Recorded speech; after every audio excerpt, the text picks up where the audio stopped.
Welcome to the course Introduction to Computers.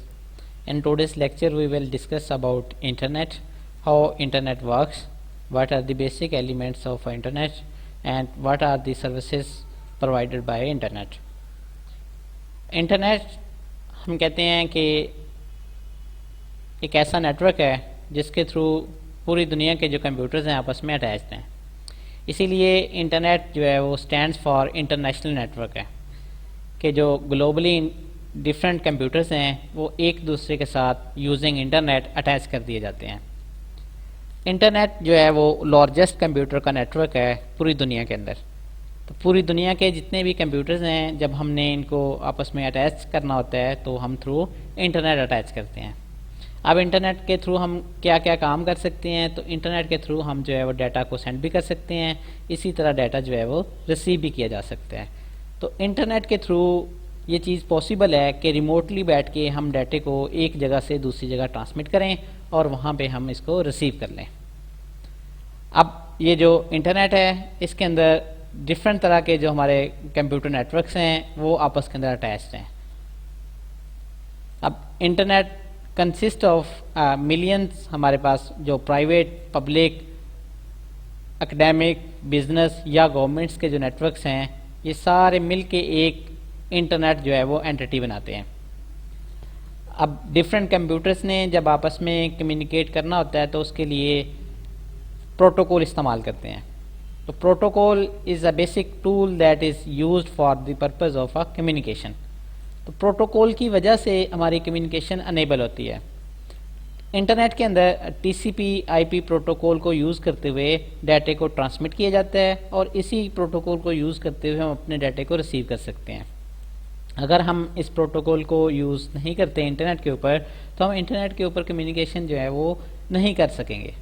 तो TCP/IP is a protocol that enables the communication over the internet. अब internet पे चूँकि millions of computers attached होते हैं तो इसके लिए कोई ना कोई कम्युनिकेशन मीडिया यूज़ किया जाएगा। अब कम्युनिकेशन मीडिया की मेजर दो कैटेगरीज थी। The first category was a wired media and the second category is a wireless media. In a wired media we use any type of a cable. For example, we can use coaxial cable, twisted pair cable or fiber optics. The other medium of communication is wireless. In a wireless we can use microwave or a satellite communication. Basically in a wireless communication we transmit the signal in the form of electromagnetic waves. At the transmitter end, the electromagnetic waves are propagated through air, and at the receiving end, these electromagnetic waves are transmitted back into signals. तो हमारे पास ये जो communication का mechanism है इसमें दोनों तरीके internet के लिए यूज़ होते हैं। आइदर हम थ्रू वायर्ड सर्विसेज को एक्सेस कर लें और हम वायरलेस जो है सिग्नल्स के थ्रू अपनी सर्विसेज को एक्सेस कर सकें। अब इसके थ्रू हमने बेसिक काम क्या करना होता है, तो इंटरनेट को यूज़ करते हुए या तो हमने अपना डाटा ट्रांसमिट करना होगा या हमने रिसीव करना होगा। अब ये जो ट्रांसमिशन ऑफ डाटा है या हमने डाटे को रिसीव करना है तो इसके अंदर हमारे पास हम डिफरेंट जो बुक्स हैं, न्यूज़पेपर्स हैं, मैगजीन्स हैं, इसके अलावा इंसाइक्लोपीडियाज़ हैं, इनको एक्सप्लोर कर सकते हैं। या हमारे पास जो है वो ऑनलाइन सर्विसेज हैं जैसे कि ई-कॉमर्स की सर्विस है, इसी तरह हम जो बैंकिंग की सर्विसेज हैं इनको एक्सेस कर सकते हैं। इसके अलावा ऑनलाइन गेम्स को प्ले किया जा सकता है, हम वीडियोस को प्ले कर सकते हैं, वीडियोस जो हैं वो अपलोड भी कर सकते हैं या हम इनको डाउनलोड भी कर सकते हैं। तो इंटरनेट के साथ ये जो दो टर्मिनोलॉजीज़ हैं कि अपलोड करना और डाउनलोड करना ये बड़ी कॉमन है। तो अपलोड जो प्रोसेस है इसके अंदर हम डाटे को कंप्यूटर से इंटरनेट की तरफ या किसी एक सर्वर के ऊपर जो है वो अपने डाटे को सेव करते हैं कि हमारे कंप्यूटर से रिमोटली कहीं पे डाटा सेव हो रहा होता है। और डाउनलोड के केस के अंदर हमारा जो डाटा है किसी सर्वर से हमारा जो लोकल कंप्यूटर है उसके ऊपर आ रहा होता है। तो ये जो दो टर्मिनोलॉजीज़ हैं ये बड़ी फ्रीक्वेंट यूज़ होती हैं विद द इंटरनेट कि हमने डाटे को या तो डाउनलोड करना होगा या अपलोड करना होगा। इसके अलावा हम ये भी कर सकते हैं कि डिफरेंट जो हमारे पास वेबसाइट्स हैं उनको हम अपने ब्राउज़र के थ्रू उनको ब्राउज़ कर सकते हैं। ब्राउज़ से ये मुराद है कि हमारा ये इसमें भी डाटा ट्रांसमिशन होगी, डाटा जो है वो सेंड भी किया जाएगा, डाटा रिसीव भी किया जाएगा, लेकिन ये हमारा जो वेब ब्राउज़र होगा उस डाटे को डिस्प्ले करेगा। तो इसके अंदर जो है वो डिफरेंट तरह की, फॉर एग्जांपल अगर हम बुक रीड करना चाहते हैं, न्यूज़पेपर रीड करना चाहते हैं, मैगजीन, इंसाइक्लोपीडिया, वीडियोस देखना चाहते हैं, ऑनलाइन गेम्स खेलना चाहते हैं, इसके अलावा ई कॉमर्स की जो एक्टिविटीज़ हैं ये परफॉर्म करना चाहते हैं, तो इसके लिए इंटरनेट को ग्लोबली यूज़ किया जाता है। ऑलमोस्ट हर तरह की जो इन्फॉर्मेशन है वो इंटरनेट के ऊपर अवेलेबल है। अब अगर हम इन जनरल इंटरनेट को देखें तो इंटरनेट हमारे लिए जो ब्रॉडर एक कॉन्सेप्ट है वो किस तरह से इंटरनेट काम कर रहा है। तो इंटरनेट के अंदर जो है वो world wide internet service providers, different internet service providers हैं जो एक दूसरे के साथ हाई स्पीड कम्युनिकेशन मीडिया के साथ अटैच्ड हैं, कि इनके पास जो सर्वर कंप्यूटर्स हैं ये एक दूसरे के साथ अटैच्ड हैं। तो ये जो कम्युनिकेशन मीडिया है जिसके थ्रू ये आपस में अटैच्ड होते हैं इसको हम बैकबोन कहते हैं। तो हमारे पास ये बैकबोन है, मीन ये एक ऐसा नेटवर्क है जिसकी जो स्पीड है ये बड़ी फास्ट है। तो ये इस बैकबोन के थ्रू आपस में एक दूसरे के साथ इंटरनेट सर्विस प्रोवाइडर्स में वो अटैच्ड हैं। अब जब भी हमने इनकी सर्विसेज को एक्सेस करना होगा तो उसके लिए हमारा जो लोकल आईएसपी होगा, मीन हमने जब ग्लोबली सर्विसेज को एक्सेस करना है तो हमारा एक लोकल इंटरनेट सर्विस प्रोवाइडर होगा। ये इंटरनेट सर्विस प्रोवाइडर जो है इसके साथ हम कनेक्ट होंगे। इसकी हम एग्जांपल लेते हैं कि पाकिस्तान के अंदर जो पीटीसीएल है ये हमें इंटरनेट की सर्विसेज जो है वो वाइड सर्विसेज प्रोवाइड कर रहा है। तो जब भी हमारे कंप्यूटर ने अटैच होना होता है तो हमारा कंप्यूटर जो है वो टेलीफोन कंपनी के साथ थ्रू टेलीफोन लाइन कनेक्ट होता है। अब ये बात हमने पहले पढ़ चुके हैं कि हमारा कंप्यूटर जो है इसके अंदर डिजिटल सिग्नल होते हैं जबकि टेलीफोन लाइन के ऊपर एनालॉग सिग्नल ट्रेवल्स करते हैं। अब इन डिजिटल सिग्नल्स को एनालॉग सिग्नल्स के अंदर कन्वर्ट करने के लिए मॉडेम यूज़ किया जाता है। अब इस मॉडेम के थ्रू हम इंटरनेट के साथ अटैच होते हैं और जो हमारा लोकल इंटरनेट सर्विस प्रोवाइडर है ये रीजनल इंटरनेट सर्विस प्रोवाइडर के साथ अटैच होगा और फिर ये जो है वो ग्लोबली इंटरनेट सर्विस प्रोवाइडर के साथ अटैच होंगे। अब इंटरनेट के ऊपर हम कहते हैं ओशन ऑफ नॉलेज है, मीन बहुत ज़्यादा जो इन्फॉर्मेशन है वो फ्लो कर रही होती है।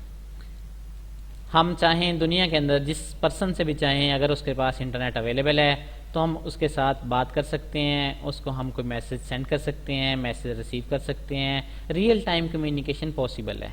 अब रियल टाइम कम्युनिकेशन से ये मुराद है कि एक टाइम के ऊपर जब हम मैसेज टाइप कर रहे होते हैं तो जो रिसीवर है वो उसी टाइम के ऊपर, mean within few millisecond उसको वो डाटा जो है वो मिल जाता है, मीन जो मैसेज सेंड किया उसी टाइम पे वो रिसीव कर लेता है। जब वो टाइप कर रहा होता है तो हमें उसका टाइपिंग स्टेटस से लेके जो डाटा है with in friction of second receive हो जाता है। इसी वजह से हम कहते हैं इंटरनेट जो है ये एक हमारे पास ग्लोबल विलेज है कि पूरी दुनिया के जितने भी लोग हैं इनकी कम्युनिकेशन आपस के अंदर वो 24/7 मीन जब भी कम्युनिकेट करना चाहें वो कर सकते हैं। तो इंटरनेट की वजह से जो हमारी वर्ल्ड है ये एक ग्लोबल विलेज की तरह हमें एक अब्स्ट्रैक्ट लेवल के ऊपर नज़र आती है कि अगर हम इसको व्यू करें ग्लोबली तो हमें ये नज़र आएगा कि दुनिया के अंदर जितने भी पर्सनस हैं अगर उनके पास इंटरनेट की एक्सेस है तो वो आपस में जब चाहें कम्युनिकेट कर सकते हैं। ऐसे ही कम्युनिकेशन हो सकती है जैसे हम एक दूसरे के साथ रह के कम्युनिकेशन कर रहे होते हैं। तो this all is possible due to internet. तो इंटरनेट ने जो हमें फैसिलिटी प्रोवाइड की है कि हमने इंफॉर्मेशन का जो फ़्लो है ये बड़ा फास्ट हो गया है कि अगर हमने कोई मैसेज कम्युनिकेट करना है, कोई वीडियो डाटा कोई भी चीज़ सेंड करनी है, रिसीव करनी है, तो ये बड़ी फास्ट एक मेकनिज़म है जिसके थ्रू हम अपनी कम्युनिकेशन को अनेबल कर सकते हैं। अब इंटरनेट की वर्किंग के अंदर हम ये कहते हैं कि कोई ऐसी ग्लोबली ऑर्गेनाइजेशन नहीं है जो पूरे इंटरनेट को कंट्रोल करे, बल्कि इसके अंदर ये है कि डिफरेंट जो कंपनीज़ हैं, प्राइवेट हैं, गवर्नमेंट की एजेंसीज़ हैं, रिसर्च इंस्टीट्यूट्स हैं, यूनिवर्सिटीज़ हैं, इन सब के जो नेटवर्क्स मिलके एक ग्लोबली इंटरनेट जो है वो बनाते हैं। तो internet consist of different networks और इनके जो ओनर हैं वो डिफरेंट हैं कि प्राइवेट कंपनीज़ भी हो सकती हैं, गवर्नमेंट एजेंसीज़ भी हो सकती हैं, रिसर्च ऑर्गेनाइजेशन हैं, यूनिवर्सिटीज़ हैं, इसी तरह जो डिफरेंट हमारे पास ऑर्गेनाइजेशंस हैं उनके नेटवर्क्स आपस में मिल के इंटरनेट बनाते हैं। अब इंटरनेट के ऊपर जो डिफरेंट कंप्यूटर्स हैं ये आपस के अंदर एक दूसरे के साथ कम्युनिकेट करते हैं, मीन आपस में एक दूसरे के साथ ये अटैच्ड हैं। अब हम अपने पर्सनल कंप्यूटर को इंटरनेट के साथ कैसे अटैच करते हैं, तो पाकिस्तान के अंदर जो PTCL है या टेलीफोन लाइंस हैं, इनके थ्रू हम अपने कंप्यूटर को अटैच कर सकते हैं। तो इसके लिए अटैचमेंट के लिए हमें मॉडम की ज़रूरत पड़ती है। तो मॉडम एक ऐसी डिवाइस है जो हमारी कम्युनिकेशन जो है इसको अनेबल करती है कि हमारा कंप्यूटर डाटा सेंड कर सके और रिसीवर एंड के ऊपर जो है वो इसको रिसीव किया जा सके। तो बेसिकली मॉडम हमारे जो डिजिटल सिग्नल हैं इनको एनालॉग सिग्नल के अंदर कन्वर्ट करेगी और एट द रिसीवर एंड जो इसको एनालॉग सिग्नल आएंगे उनको डिजिटल सिग्नल के अंदर कन्वर्ट करेंगी ताकि हमारा कंप्यूटर उसको प्रोसेस कर सके। तो इंटरनेट के अंदर जो हमारी बेसिक टेलीफोन लाइन के साथ जब हम अपनी कम्युनिकेशन कर रहे होते हैं तो इसके अंदर जो है वो मॉडर्न एक बड़ा अच्छा रोल जो है वो प्ले करती है ताकि हमारी कम्युनिकेशन पॉसिबल हो सके। तो मॉडम जो है इसको हम यूज़ करते हैं for a communication with a server computer, और ये जो सर्वर कंप्यूटर है ये किसी न किसी इंटरनेट सर्विस प्रोवाइडर्स का कंप्यूटर होता है जो इंटरनेट की सर्विसेज को प्रोवाइड करता है। अब बेसिक जो अटैचमेंट है या हम अपने कंप्यूटर को अटैच कैसे करते हैं, तो उसके लिए कंप्यूटर के अंदर एक लैन कार्ड है या लोकल एरिया नेटवर्क कार्ड है जो हमारी कम्युनिकेशन को अनेबल करता है सो दैट हम नेटवर्क के ऊपर कुछ डाटा ट्रांसमिट कर सकें और रिसीव कर सकें। अब ये जो हमारा लोकल एरिया नेटवर्क होता है ये किसी न किसी इंटरनेट सर्विस प्रोवाइडर के साथ अटैच होता है कि जो लैन है बेसिकली इसको हम अटैच कर रहे हैं with the server of ISP। तो ISP का जो सर्वर है वो इसको इंटरनेट की सर्विसेज प्रोवाइड करेगा। इससे लैन के अंदर जितने भी कंप्यूटर्स होंगे सब इंटरनेट के ऊपर कम्युनिकेट कर सकते हैं। अब यूज़र के कंप्यूटर ने जब भी कनेक्ट होना है तो इसने इंटरनेट सर्विस प्रोवाइडर के सर्वर कंप्यूटर के साथ अटैच होना है, तब इसकी जो है वो ग्लोबली कम्युनिकेशन हो सकनी है। अब इसमें हम ये देख लेते हैं कि जो वर्ल्ड वाइड ISPs हैं इनके साथ हमारे रीजनल ISP अटैच्ड हैं कि रीजनल ISP से ये मुराद है कि पाकिस्तान को डिफरेंट जोन के अंदर डिवाइड कर दिया गया है। फिर हमारे जो विद इन अ सिटी और अ टाउन इसके अंदर जो है वो लोकल ISPs हैं। लोकल ISP के साथ हमारे अगर तो ये हमने एक लैन जो है या लोकल एरिया नेटवर्क क्रिएट किया है ये अटैच कर लेते हैं, या अगर हम डायरेक्टली अपने घर के अंदर सिंगल कंप्यूटर को अटैच करना चाहें तो उसको भी अटैच कर सकते हैं। लेकिन जब भी हमारी ये कम्युनिकेशन थ्रू टेलीफोन लाइन्स होएगी तो इसमें हम मॉडर्न को लाजमी यूज़ करेंगे। तो ये हमारे पास है कि बेसिकली जो बैकबोन ऑफ द इंटरनेट है या सेंटर स्ट्रक्चर है या एलिमेंट्स हैं ये हमारे पास इंटरनेट सर्विस प्रोवाइडर्स हैं। तो इन्होंने जो सर्विसेज हैं ये प्रोवाइड करनी है, तो ये आपस के अंदर जो है वो हाई स्पीड कम्युनिकेशन मीडिया के साथ अटैच्ड हैं। इसी वजह से हमारी जो कम्युनिकेशन है ये पॉसिबल होती है।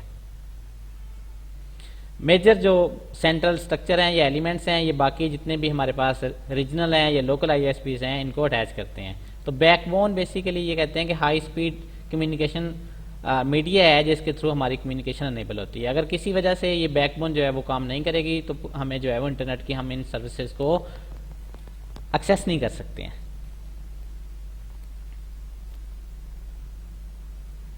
अब दुनिया की जो हमारे पास ISPs हैं ये आपस के अंदर जो है वो अटैच्ड हैं थ्रू फाइबर ऑप्टिक्स। हमने ये पढ़ा था कि फाइबर ऑप्टिक्स की जो स्पीड है ये बड़ी फास्ट होती है कि इसका जो डाटा ट्रांसमिशन रेट है चूँकि इसमें लाइट की फॉर्म के अंदर डाटा ट्रैवल करता है इसलिए इसका रेट हाई है। इसके अलावा सी के अंदर जो है वो डिफरेंट केबल्स जो हैं वो अंडर सी इनको इंस्टॉल किया जाता है। तो इससे जो हमारी कम्युनिकेशन जो है वो अनेबल होती है कि दुनिया के अगर डिफरेंट कंप्यूटर नेटवर्क्स को आपस में अटैच करने हैं तो ISPs हैं जो ये थ्रू अंडर सी केबल्स के थ्रू आपस में अटैच होते हैं और इसी से हमारी कम्युनिकेशन पॉसिबल होती है। हमने ये भी पढ़ा था कि हमारी जो वायर्ड कम्युनिकेशन मीडिया है this is a fast as compare to wireless communication media. तो इसीलिए हमारे पास सैटेलाइट के लिंक्स हैं लेकिन इनको in general internet service providers के लिए हम यूज़ नहीं करते हैं। ये इन सर्विसेज को हम वहाँ पे यूज़ करते हैं जहाँ पे हमारे पास कोई वायर्ड का कम्युनिकेशन मैकेनिज्म नहीं होता, वायर्ड को इंस्टॉल करना मेंटेन करना हमें डिफ़िकल्ट होता है। तो उस केस के अंदर जो है वो सैटेलाइट के थ्रू भी हम इंटरनेट की सर्विसेज को एक्सेस कर सकते हैं। इसी तरह जितने भी हमारे ये जो कंप्यूटर्स हैं ये आपस के साथ अटैच्ड हैं तो इनकी अटैचमेंट से एक हमारा जो ग्लोबली है वो इंटरनेट जो है ये बनता है। इंटरनेट जो है इसको हम ग्लोबली यूज़ करते हैं। इसके अलावा हमारे पास एक टर्म है जिसको हम कहते हैं इंटरनेट। इंटरनेट जो है ये हमारा एक स्मॉल नेटवर्क होगा जो एक कंपनी यूज़ करेगी, ये हमारा प्राइवेट होगा। तो ये कहते हैं हम किसी भी कंपनी का इंटरनल या private network for the organisation जिसकी सिर्फ एक्सेस जो है वो विद इन अ हमारे पास कंपनी हो सके या अथराइज यूज़र जो हैं उसको एक्सेस कर सकें, इसको इंट्रानेट कहते हैं। तो हमें ये फ़र्क पता होना चाहिए कि इंटरनेट जो है वो एक ग्लोबल सर्विस है जिसको कोई भी बंदा इसके साथ अटैच होके उसको एक्सेस कर सकता है, जबकि इंटरनेट जो है ये एक प्राइवेटली ओन्ड कम्युनिकेशन का मैकेनिज्म है कि अगर किसी कंपनी ने अपना data from one station to other station transmit करना है तो उसके लिए वो अपना इंटरनेट डिज़ाइन करती है ताकि इसको जो हैकर्स हैं वो आम पब्लिक के लिए अवेलेबल ना हो, इसको हैक ना कर सकें, ये हमारा जो डाटा है इसको अल्टर ना किया जा सके, हमारे नेटवर्क की एक्सेस जो है वो कोई और बंदा गेन ना कर सके। तो इसके लिए इंटरनेट जो है वो इसको डिज़ाइन करते हैं। अब इसके अंदर हमारे पास जो है वो इंटरनेट कैसे डिज़ाइन होता है, तो ये इंटरनेट ही की सर्विसेज को यूज़ करते हैं और वेब की टेक्नोलॉजीज़ को यूज़ करते हुए इंफॉर्मेशन शेयर होती है। लेकिन ये जो इंफॉर्मेशन शेयर होती है ये एक जो है वो प्राइवेट चैनल क्रिएट कर लिया जाता है। अब प्राइवेट जो चैनल है इससे हमें बेनिफिट ये होता है कि आम पब्लिक जो है वो उसको एक्सेस नहीं कर सकती। तो ये हमें नज़र ऐसे आता है कि ये हमारा जो है वो प्राइवेट वर्जन ऑफ इंटरनेट है, लेकिन एक्चुअली जो है इंटरनेट की सर्विसेज के थ्रू ही हम अपना इंटरनेट जो है इसको डिज़ाइन कर सकते हैं। इसके लिए दो ऑप्शन हैं। एक ऑप्शन ये है कि ये जो हमारा कंपनी है जिसने यूज़ करना है इंटरनेट की सर्विसेज वो अपना ही पूरी केबलिंग और पूरा जो अपना कंप्यूटर नेटवर्क का मैकेनिज्म है for the purpose of communication, जितनी भी डिवाइसेस चाहिए या कम्युनिकेशन मीडिया चाहिए उसको खुद से इंस्टॉल कर ले। दूसरी ऑप्शन ये है कि जो ऑलरेडी इंटरनेट अवेलेबल है इसकी सर्विसेज को यूज़ कर लिया जाए, लेकिन इनको सिक्योर कर लिया जाए ताकि कोई और बंदा इसको एक्सेस ना कर सके।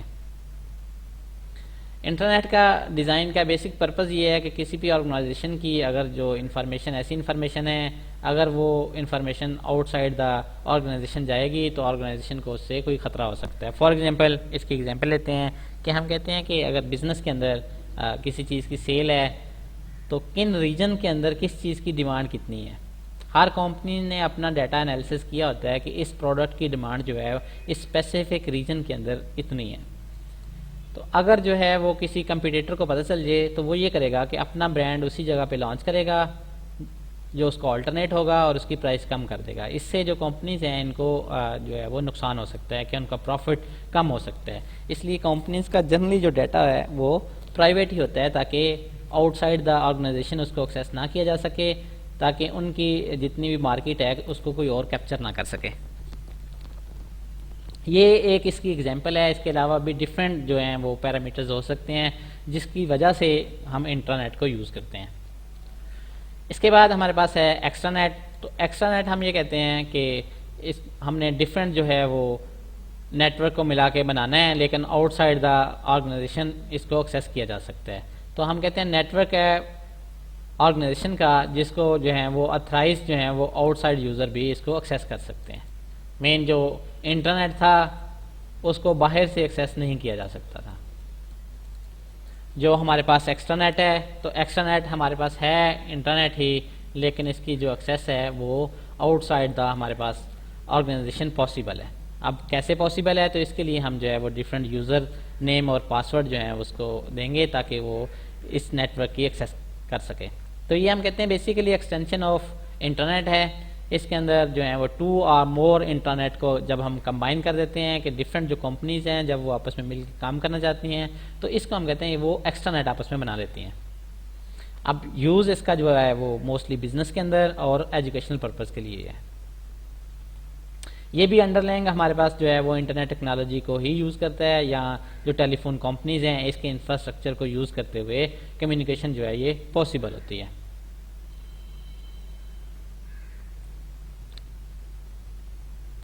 अब ये जो कम्युनिकेशन हमारी होनी है एक्स्ट्रानेट के थ्रू, तो इसको एक तो कंपनी के जो एम्प्लॉयज़ हैं वो इसको एक्सेस कर सकेंगे और आउटसाइड पे जिसको इसकी एक्सेस जो है वो ग्रांटेड की गई होगी वो भी इसको एक्सेस कर सकता है। अब किस चीज़ को इन्होंने या किस तरह की इंफॉर्मेशन को शेयर करना है, तो ये हो सकता है कि कस्टमर हो जिसने अपना फॉर एग्जाम्पल बैंक है इसके साथ जो है वो अकाउंट ओपन किया हुआ है। इसी तरह सप्लायर्स हैं जिनसे इस कंपनी ने कोई ऑर्डर्स दिए हुए हैं और उन्होंने इसको सप्लाई प्रोवाइड करनी है, वो भी इस नेटवर्क को एक्सेस कर सकते हैं आउटसाइड द ऑर्गेनाइजेशन। इसी तरह बिजनेस पार्टनर्स हैं वो देख सकते हैं कि उनकी जो प्रोडक्ट हैं उनकी सेल कैसी है या जो कंपनीज के पॉलिसीज़ हैं, इसका जो बिज़नेस पे क्या इम्पैक्ट है। तो इस तरह के जो यूज़र्स हैं आउटसाइड द ऑर्गेनाइजेशन इस नेटवर्क को एक्सेस कर सकते हैं। तो इन नॉटशेल अगर हम एक्सप्लेन करें तो हम ये कह सकते हैं कि ये जो एक्स्ट्रानेट है ये इंट्रानेट ही है, लेकिन इसकी जो एक्सेस है आउटसाइड द ऑर्गेनाइजेशन ये पॉसिबल है। अब जब भी आउटसाइड द ऑर्गेनाइजेशन किसी यूज़र ने इसको एक्सेस करना है तो उसके लिए वो यूज़र नेम और पासवर्ड को यूज़ करेगा। इसकी जो एक्सेस है वो पब्लिक नहीं होगी बल्कि प्राइवेट एक्सेस है, मीन जिसके पास यूज़र नेम और पासवर्ड होगा वो ही इसी को एक्सेस कर सकता है। देन जो नेक्स्ट टॉपिक है इसको हम कहते हैं इंटरनेट के प्रोटोकॉल्स हैं। प्रोटोकॉल जब पहले भी हम इस पे डिस्कशन कर चुके हैं कि ये सेट ऑफ रूल्स हैं या हमारे पास प्रोसीजर हैं जिसके तहत हमारी जो है वो कम्युनिकेशन होती है कि जब भी हमने इंफॉर्मेशन को एक्सचेंज करना है तो हम इन सेट ऑफ रूल्स को फॉलो करते हुए अपनी कम्युनिकेशन जो है इसको अनेबल कर सकते हैं, ताकि जो सेंडर जो चीज़ सेंड करे रिसीवर एंड के ऊपर उस चीज़ का मतलब वही रीड किया जाए। तो इंटरनेट के ऊपर जो है वो प्रोटोकॉल को यूज़ करते हुए कम्युनिकेशन जो है from one computer to other communication ये की जाती है। अब ये जो प्रोटोकॉल्स हैं इनका हम देख लेते हैं कि जो first protocol for the internet ये बना था तो ये 1970s के अंदर बना था कि जिसके थ्रू जो है वो नेटवर्क के ऊपर हम डाटा को कम्युनिकेट कर सकते थे, और उसका नेम जो था वो NCP था कि नेटवर्क कंट्रोल प्रोटोकॉल है। तो ये फर्स्ट वर्जन था जो यूज़ हुआ था as a internet protocol 1970s के अंदर डेवलप हुआ था, और इसी की बेस पे इंटरनेट की जितनी भी ये जो नेक्स्ट प्रोटोकॉल हैं वो बनाए गए कि ये फर्स्ट प्रोटोकॉल था जिसको टेस्ट किया गया। इसके बाद नेक्स्ट जो प्रोटोकॉल था दैट वाज TCP/IP। तो TCP stands for transmission control protocol और IP stand for internet protocol. तो ये हमारे पास दो प्रोटोकॉल हैं बेसिकली जिनको मिला के हम कहते हैं TCP/IP। अब इंटरनेट के अंदर थोड़ा सा हम ये समझ लेते हैं कि ये कम्युनिकेशन होती कैसी है। तो इंटरनेट के अंदर जो कम्युनिकेशन होती है वो सिग्नल्स के थ्रू होती है। अब ये जो सिग्नल्स हैं ये जब ट्रैवल करते हैं तो किसी न किसी कम्युनिकेशन मीडिया पे इन्होंने ट्रैवल करना होता है। अब चूंकि इंटरनेट के ऊपर जब हम कम्युनिकेट कर रहे होते हैं तो इसमें हमारा जो मीडियम होता है ये शेयर्ड मीडियम होता है। शेयर्ड मीडियम से ये मुराद है कि एक ही वायर है, इसके ऊपर बहुत सारे लोगों ने डाटा जो है इसको ट्रांसमिट करना है, या अगर हमारे पास जो कोई वायरलेस मैकेनिज्म है जैसे कि वाईफाई का राउटर है, इसने बहुत सारी डिवाइसेस को एक टाइम के ऊपर डाटा ट्रांसमिट भी करना होता है और रिसीव भी करना होता है। तो इस चीज़ को मैनेज करने के लिए हम ये कहते हैं जब ये हमारा डाटा फिजिकल मीडियम के ऊपर ट्रैवल करता है in the form of signal, तो इसको हम कहते हैं ये फिजिकल लेयर है। लेयर का मतलब कंसेप्ट ये है कि ये हम कहते हैं एक एब्स्ट्रैक्शन है कि हम एक बड़ी एंटिटी को छोटी छोटी एंटिटीज़ के अंदर डिवाइड कर लिया है। तो ये हमारे पास है जिसके ऊपर एक्चुअली सिग्नल ट्रैवल करते हैं। ये इसमें फर्स्ट वायर भी हो सकती है या हमारे पास जो वायरलेस मैकेनिज्म ऑफ कम्युनिकेशन है कि स्टाइट कम्युनिकेशन है, रेडियो कम्युनिकेशन है, माइक्रोवेव है, ये हो सकती है। तो ये फर्स्ट जो जहाँ पे सिग्नल एक्चुअली ट्रैवल करते हैं इसको हम कहते हैं फिजिकल लेयर है। फिर चूँकि शेयर्ड रिसोर्सेज को मैनेज करना होता है, डाटा की ट्रांसमिशन रेट को कंट्रोल करना होता है, तो ये हमारी जो डिवाइस थी जो लैन कार्ड होता है बेसिकली वो ये काम करता है।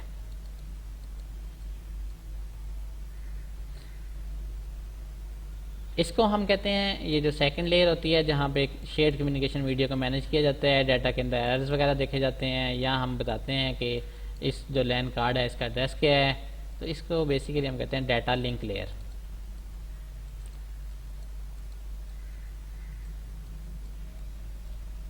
क्या हमने डाटा को ट्रांसमिट करना है ओवर द फिजिकल मीडिया, तो इसके लिए डाटा लिंक लेयर को यूज़ करेंगे। फिर अब हमने चूंकि ग्लोबली एक दूसरे के साथ कनेक्ट होना है तो हमें एक एड्रेसिंग का मैकेनिज्म चाहिए कि हमारा एक कंप्यूटर का एड्रेस हो जिसको हमने सेंड करना है, उसका एक एड्रेस हो, और ये जो एड्रेस हैं ये ग्लोबली कंट्रोल हो ताकि इंटरनेट के ऊपर हम जिससे भी चाहें कम्युनिकेट कर सकें। तो इसके लिए हमारे पास जो है वो यहाँ पे एक लेयर होती है जिसको हम कहते हैं नेटवर्क लेयर। उसका काम है कि इंटरनेट के जो सर्विस इंटरनेट पे डिफरेंट जो कंप्यूटर्स कनेक्ट हैं उनको IP एड्रेस प्रोवाइड करना। तो ये हमारी लेयर है जो हमारी कम्युनिकेशन को इनेबल करती है कि एक नेटवर्क के बाद अगर हमने किसी और नेटवर्क से अटैच होना है तो उसके लिए नेटवर्क लेयर जो है वो हमें एड्रेसिंग मैकेनिज्म प्रोवाइड करती है जिसको हम IP एड्रेस कहते हैं। अभी तक हमने देखा कि फिजिकल मीडिया के ऊपर एक्चुअली सिग्नल ट्रैवल होते हैं। फिर शेयर्ड रिसोर्स को मैनेज करने के लिए हम कहते हैं कि डाटा लिंक लेयर है। इसके अंदर जो है वो लैन कार्ड है बेसिकली जो हमें डाटा की शेयरिंग के अंदर जो है वो ये फंक्शनैलिटी प्रोवाइड करता है कि शेयर्ड कम्युनिकेशन मीडिया के ऊपर अपना एक्चुअल डाटा ट्रांसमिट कर सकें।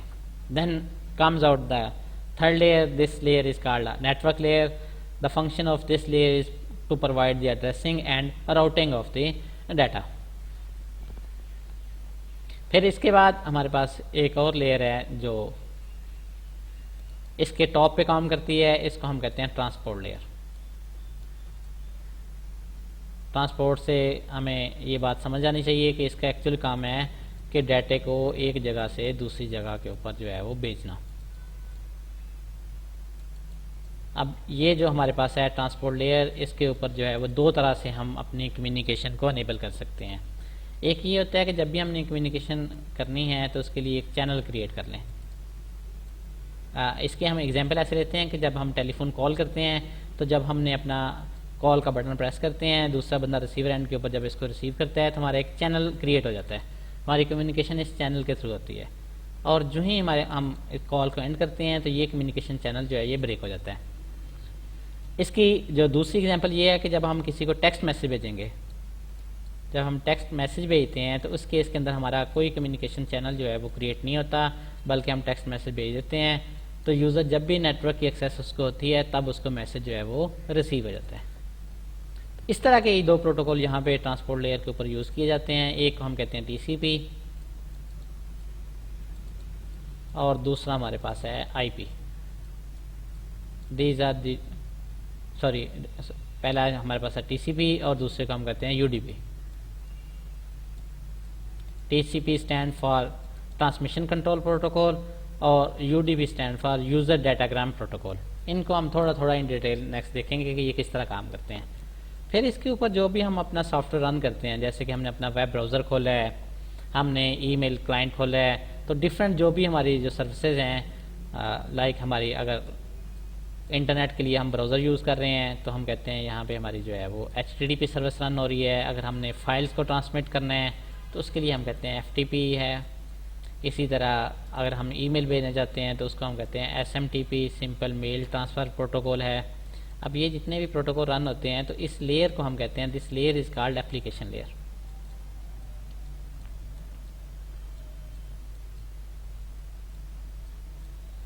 अब यहाँ से हमने बेसिकली दो कॉन्सेप्ट समझने हैं। एक तो ये है कि इंटरनेट की जो कम्युनिकेशन है इसको कंट्रोल करने के लिए हमारे पास जो है वो डिफरेंट लेयर्स के अंदर हमने इसको डिवाइड कर दिया।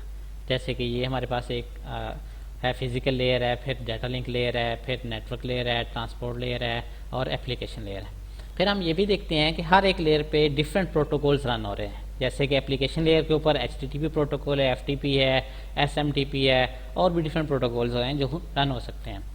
इसके अलावा जो हमारे पास ट्रांसपोर्ट लेयर है इसमें दो था कि एक जो डिलीवरी थी तब उसके लिए हमारा चैनल क्रिएट होता है और जो ही हम अपनी ट्रांसमिशन कर लेते हैं उस चैनल को एंड कर देते हैं। This is called a transmission control protocol. The other protocol is a UDP protocol. In a UDP protocol जब हम अपना मैसेज सेंड कर देते हैं तो रिसीवर जो है जब भी उसको मैसेज मिलता है, मीन जब उस नेटवर्क की रेंज के अंदर होगा उसको मैसेज मिलेगा, मीन इसके लिए प्रायर कोई किसी चैनल को हम क्रिएट नहीं करेंगे, अपना डाटा सेंड कर देंगे और रिसीवर जो है अपने ओन टाइम के अंदर इसको रिसीव कर लेगा।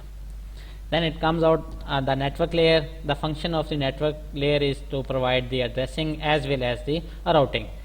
एड्रेसिंग और राउटिंग से ये मुराद है कि जिस तरह हमारा राउटर काम करता था कि एक नेटवर्क को जो डिफरेंट है उसको किसी डिफरेंट नेटवर्क के साथ अटैच करना ताकि उनकी जो कम्युनिकेशन है वो इनेबल हो सके, तो ये हमारे पास नेटवर्क लेयर का काम होता है। फिर हमारे पास जो है वो लोकल एरिया नेटवर्क के अंदर जो कम्युनिकेशन है उसको कंट्रोल करने के लिए डाटा लिंक लेयर का यूज़ करते हैं। इसके अलावा और भी इन लेयर्स के फंक्शन है, लेकिन हमने ये इन जनरल देखा कि इनके क्या फंक्शन है। जैसे कि हम ये भी देख सकते हैं कि अगर एक डिवाइस का डाटा ट्रांसमिशन रेट होता है और रिसीवर का भी एक डाटा रिसेप्शन रेट है, इनको मैच करना ताकि एक कम्युनिकेशन मीडिया के ऊपर डिफरेंट डिवाइसेस जब डाटा सेंड करती हैं तो उनकी स्पीड को कंट्रोल करना, इसी तरह डाटा के अंदर एरर्स जो आते हैं उनको कंट्रोल करना। इसके अलावा डिफरेंट फंक्शनैलिटीज़ हैं जो डिफरेंट लेयर्स परफॉर्म करती हैं, लेकिन उनको अभी हम डिस्कस नहीं कर रहे हैं। फिजिकल लेयर है एक्चुअली जिसके ऊपर सिग्नल ट्रैवल करते हैं। अब ये सिग्नल जो हैं ये विद इन अ वायर भी हो सकते हैं या इलेक्ट्रोमैग्नेटिक वेव्स भी हो सकती हैं जो हम इनको ट्रांसमिट करें थ्रू वायरलेस जो है, थ्रू एंटीनास जो है वो हम इनको ट्रांसमिट करें। बाय द वे एंटीना एक ऐसी डिवाइस है कि जब हम इसको एनर्जी प्रोवाइड करते हैं तो इस एनर्जी को इलेक्ट्रोमैग्नेटिक वेव्स की फॉर्म के अंदर जो है वो ट्रांसमिट कर देती है या प्रोपोगेट कर देती है और रिसीवर एंड के ऊपर जो है वो यही इलेक्ट्रोमैग्नेटिक वेव्स जब स्ट्राइक करती हैं विद एंटीना, तो इससे हम जो है वो सिग्नल क्रिएट कर लेते हैं। तो ये बेसिकली हमारे पास प्रोटोकॉल था। हमने ये पढ़ा कि इंटरनेट जो हमारे पास है इसके ऊपर जो है वो TCP/IP प्रोटोकॉल रन होता है। अब TCP/IP प्रोटोकॉल के बेसिक हमने ये चीज़ें देख ली कि ये किस तरह से डिज़ाइन हुआ है, कि इसके अंदर डिफरेंट लेयर्स हैं।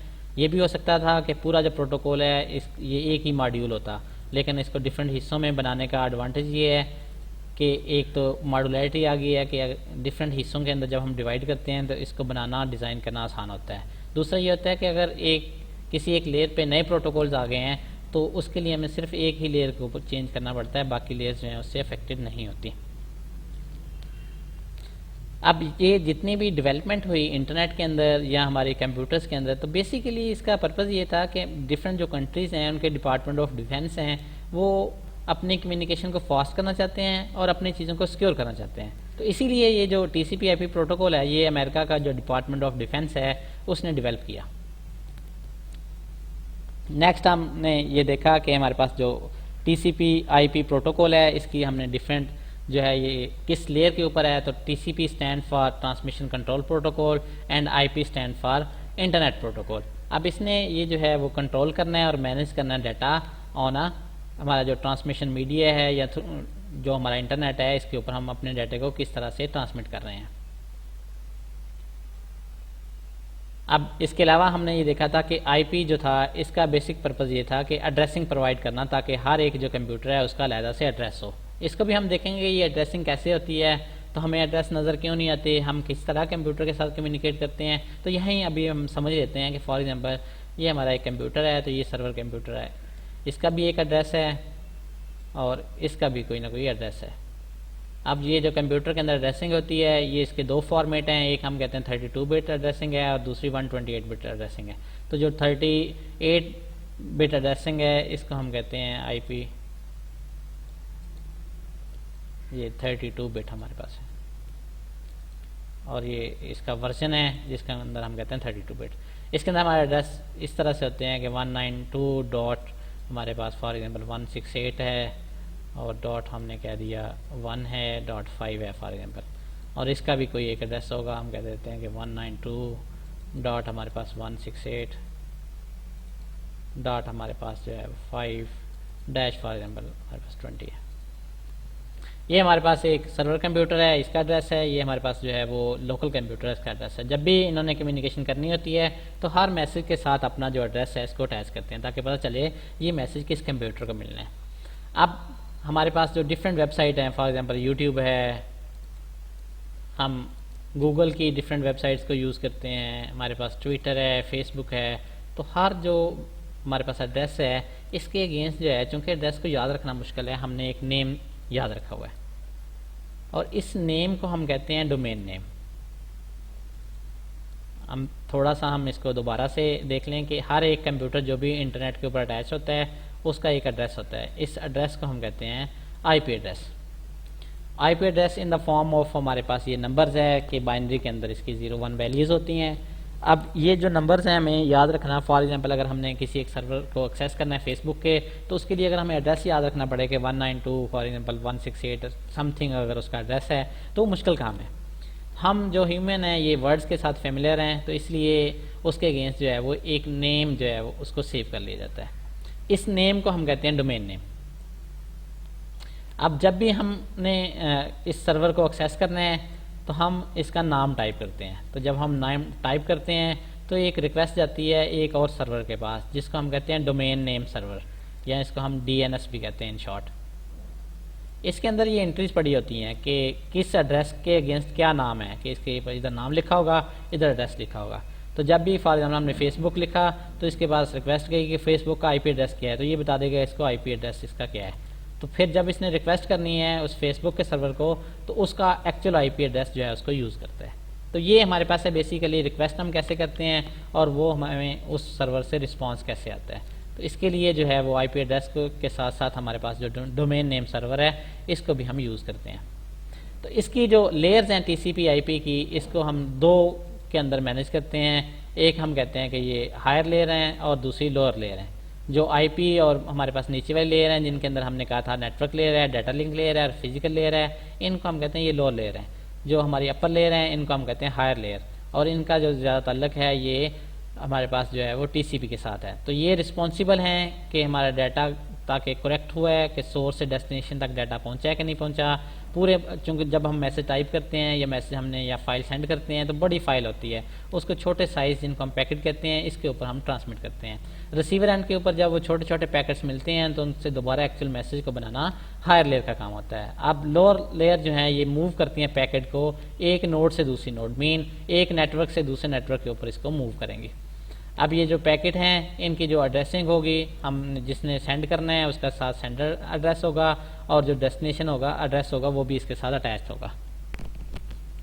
अब आईपी जो है ये ऑपरेट करती है ऑन अ गेटवे। गेटवे का ऑलरेडी हमने फंक्शन पढ़ा हुआ है और ये इसने एड्रेस चेक करना है कि ये किस नेटवर्क को ये एड्रेस किस नेटवर्क का इसके साथ एड्रेस अटैच है, तो उस नेटवर्क को जो डाटा है वो फर्दर पास ऑन कर दिया जाता है।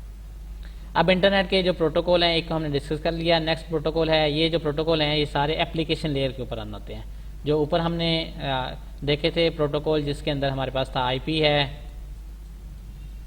ये हमारे पास जो है वो टीसीपी आईपी प्रोटोकॉल के अंदर जो है वो नेटवर्क लेयर के ऊपर ऑपरेट होता है। तो ये जितने भी प्रोटोकॉल्स हैं, एफटीपी है, एचटीटीपी है, एसएमटीपी प्रोटोकॉल है, ये जो हमारे पास हैं एप्लीकेशन लेयर के ऊपर रन होते हैं। तो FTP stands for file transfer protocol, जैसा कि नाम से पता है कि इसने जब भी हमने कोई फाइल ट्रांसमिट करनी होगी तो उसके लिए फाइल ट्रांसफर प्रोटोकॉल या एफटीपी प्रोटोकॉल को यूज़ करते हैं।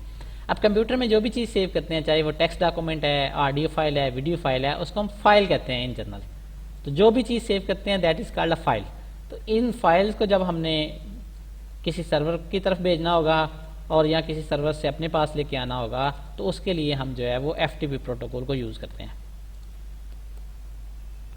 अब इसके थ्रू हम अपलोडिंग कर सकते हैं और डाउनलोडिंग, किस चीज़ की, ऑडियो की, वीडियो की, ग्राफिक्स की, या हमारे पास जो डिफरेंट टाइप की फाइल्स हैं इनको हम डाउनलोड भी कर सकते हैं, अपलोड भी कर सकते हैं। अब ये जो एफटीपी प्रोटोकॉल्स हैं तो ये फाइल्स को ओवर द इंटरनेट ट्रांसमिट करने के लिए और रिसीव करने के लिए जनरली यूज़ होंगे। अब इसकी जो एग्जांपल हैं या कौन कौन से सॉफ्टवेयर हैं, तो WS जो है एफटीपी हमारे पास एक क्लाइंट अवेलेबल है, इसी तरह क्यूट एफटीपी भी हमारे पास अवेलेबल है जिनके थ्रू हम अपनी फाइल्स को from the computer to server send कर सकते हैं और सर्वर से हम डाउनलोड कर सकते हैं। सेकेंड प्रोटोकॉल हमारे पास मोस्ट कॉमन हमारे पास है, this protocol is called HTTP hyper text transfer protocol है कि हमारा जो वेब पेज है इसके थ्रू ट्रांसफ़र भी होता है, मीन हम रिक्वेस्ट भी करते हैं और रिस्पांस भी होता है कि सर्वर जो है हमें इसके थ्रू अपना डाटा जो है वो सेंड भी करता है और इसी के थ्रू हम उससे डाटा जो है वो रिक्वेस्ट भी करते हैं। ये जितने भी प्रोटोकॉल हैं ये रन होते हैं TCP IP प्रोटोकॉल के ऊपर, कि हमारा सबसे जो लोअर प्रोटोकॉल है हम ये कह सकते हैं कि फिजिकल मीडियम के बाद जो है वो आईपी प्रोटोकॉल आता है। आईपी प्रोटोकॉल के ऊपर जो रन होता है that protocol is called TCP protocol, और इसके ऊपर ये जितने भी हमारे प्रोटोकॉल हैं ये रन होते हैं। अब प्रोटोकॉल HTTP से हम क्या कर सकते हैं, तो वेब ब्राउज़र और वेब सर्वर के दरमियान जो कम्युनिकेशन है ये थ्रू HTTP प्रोटोकॉल्स होती है।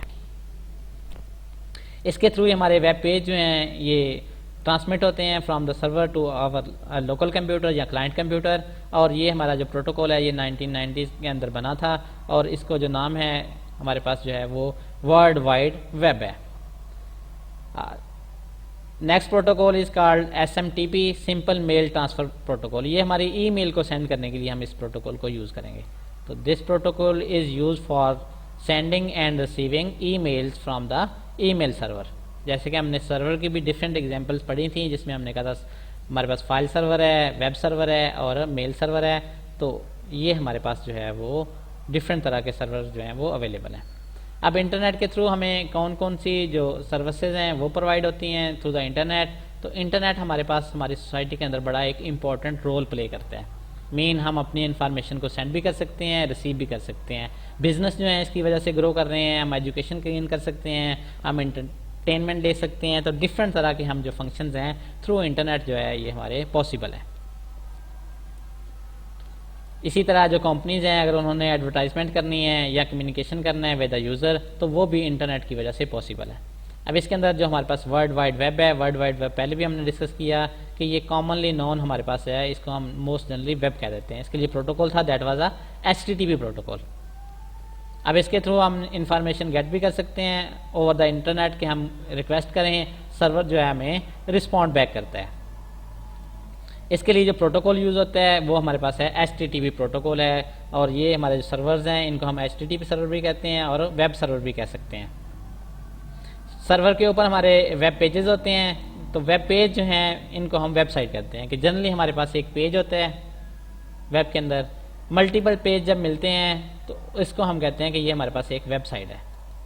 एक जो पेज है इसको लिखने के लिए, वेब पेज को लिखने के लिए एक लैंग्वेज इस्तेमाल की जाती है, that language is called HTML। तो HTML एक ऐसी लैंग्वेज है जिसके थ्रू हमारा जो वेब पेज है वो राइट किया जाता है। अब HTML स्टैंड्स फॉर, हम आगे पढ़ेंगे कि हाइपर टेक्स्ट मार्कअप लैंग्वेज है। तो ये जो हमारे पास वर्ल्ड वाइड वेब है इसको हम एब्रीवेट भी करते हैं www के साथ, या 3W भी हम इसको कह सकते हैं। फिर हमारे पास जो नेक्स्ट सर्विस है that is called news group. News group हम कहते हैं कि जहाँ पे हमारे पास जो है वो डिफरेंट तरह की न्यूज़ आती हैं और हम डिस्कशन परफॉर्म कर सकते हैं। तो ये हमारे पास बेसिकली डिस्कशन ग्रुप्स हैं या फोरम्स हैं जिसके थ्रू हमारी कम्युनिकेशन जो है वो अनेबल होती है। हम मैसेजेस को एक्सचेंज कर सकते हैं ओवर द इंटरनेट किसी एक सब्जेक्ट के बारे में, क्योंकि एक जो ग्रुप है वो स्पेसिफिक, वहाँ पे जो डिस्कशन होती है जनरली एक ही टॉपिक के बारे में होती है। अब जो सर्वर जो हैं वो हमारी ये जो न्यूज़ ग्रुप वाली सर्विसेज प्रोवाइड करते हैं इनको हम जो है वो न्यूज़ सर्वर्स कहते हैं। डिफरेंट तरह के जो सर्वर न्यूज़ ग्रुप हैं ये अवेलेबल हैं।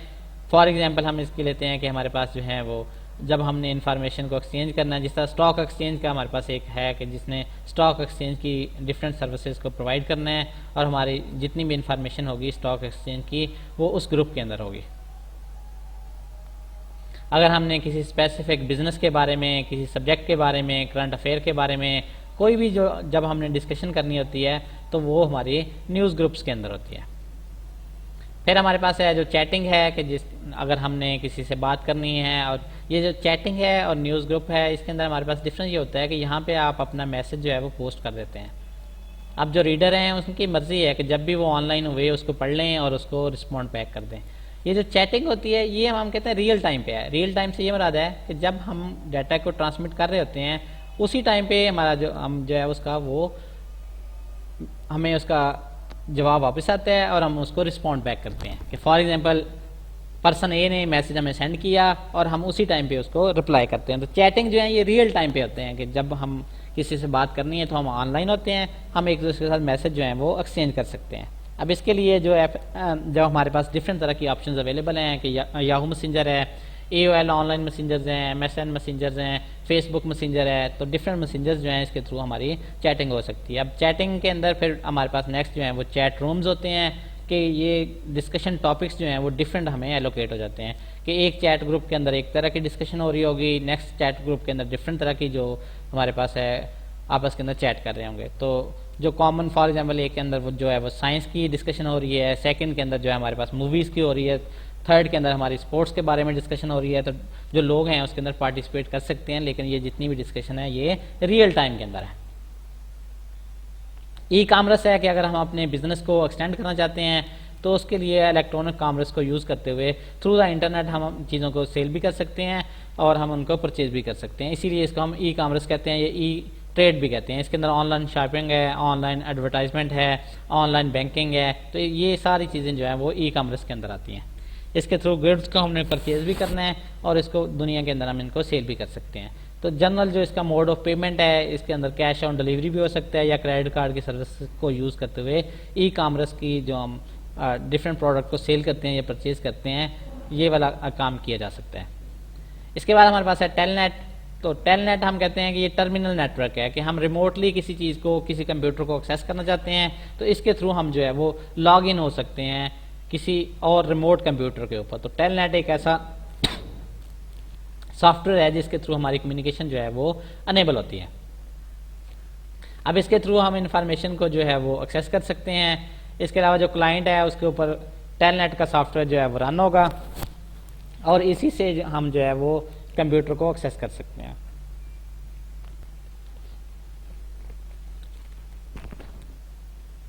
हमारा कंप्यूटर कमांड को सेंड करेगा और जो हमारा जिस कंप्यूटर पे हम लॉग इन हुए हैं वो इसको रिस्पॉन्ड बैक करेगा। तो जिस के थ्रू हम इसको एक्सेस करते हैं। उस कंप्यूटर को हम कहते हैं टर्मिनल कंप्यूटर। फिर हमारे पास जो है वो गूपर एक सॉफ्टवेयर है। तो गूपर के थ्रू जो है हम इंटरनेट की सर्विसेज को एक्सेस करते हैं कि हमारे पास जो है डिफरेंट तरह के जो रिसोर्सेज हैं, मल्टी लेवल के हमारे पास जो मेन्यूज़ हैं, उनकी इंफॉर्मेशन को अगर हमने फाइंड करना हो थ्रू द इंटरनेट तो उसके लिए गूपर जो है इसको यूज़ किया जाता है। तो ये मेन्यू बेस हमारे पास इंफॉर्मेशन रिट्रीवल सिस्टम है कि एक मेन्यू को यूज़ करते हुए हम डिफरेंट तरह की जो इन्फॉर्मेशन है उसको हम एक्सेस कर सकते हैं।